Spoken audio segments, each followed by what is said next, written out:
So another week and another little bit of social media controversy. I find it quite exciting and funny actually to watch. I mean, the other week it was Ariana Grande and Pride, and this week it was all about comic relief. And the comments that David Lammy made in relation to white saviours. Now, I'd be interested to hear what you think on it. What do I think? I think it's one of those, once again, where there's some real truths being told, but because of the way it's being told, they get lost. And then the media will pick it up and they'll make the parts that they want to make, that they can sensationalise the key points to look at. Well, actually, that was never the key moments. I mean, David Lammy's comments were quite robust, yet only one point was kind of singled out and became the kind of whole message, and that was never the whole message.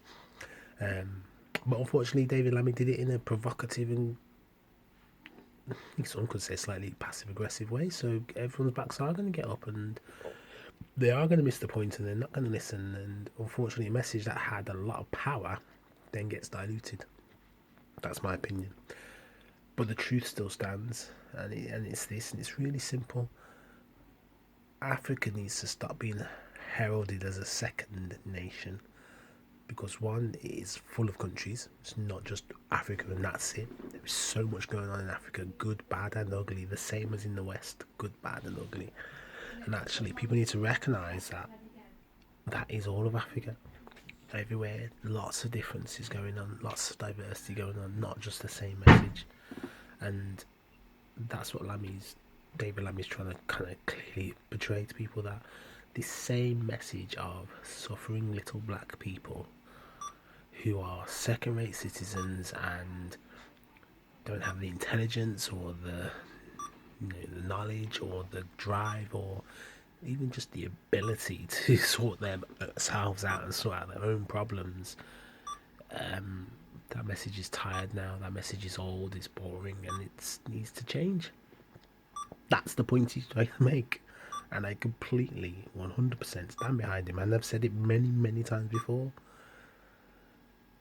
I held back to the story of Jesus and Saul, who became Paul. So Saul is walking on the road to Damascus. Now, given all that's going on in Syria at the moment, it seems a really poignant story to go back to. So he's walking on this road and he's just been like destroying the way. And the way preceded Christianity. The way was a group of Jewish people who, following the death and resurrection of Jesus, were like trying to bring forth Jesus' message in a slightly different way to how the Jews had initially interpreted it. And this was quite revolutionary. And Saul, as he was at the time, was persecuting them beyond belief. He was disgusted with them.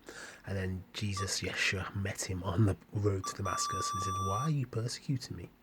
He was like, "How dare you?" in the kind of way, but he said, "Why are you doing it?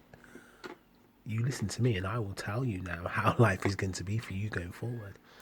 Anyway, long story short, he says to him, "You're going to preach the word to the Gentiles." And we forget in this world that we are the Gentiles. You know, the Christians and everybody who was non-Jew was a Gentile. It was that simple. So the faith belonged to the Jews and it got made available to the Gentiles. So if you think about the Jewish land and how it stood, that was the Eastern world. The Eastern world, they held it all. Life began in the motherland. This Africa that we look down on, it began there.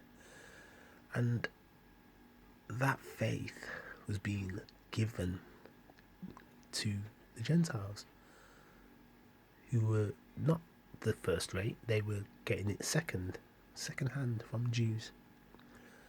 And I think sometimes we forget that and lose sight of that. So I just think back to Black Panther. Great film. It showed a world where Africa was great and actually could be joined together to do amazing things, and actually could bring something to the world. So when you're giving to comic relief, don't think you're giving to second-rate citizens, because you're not.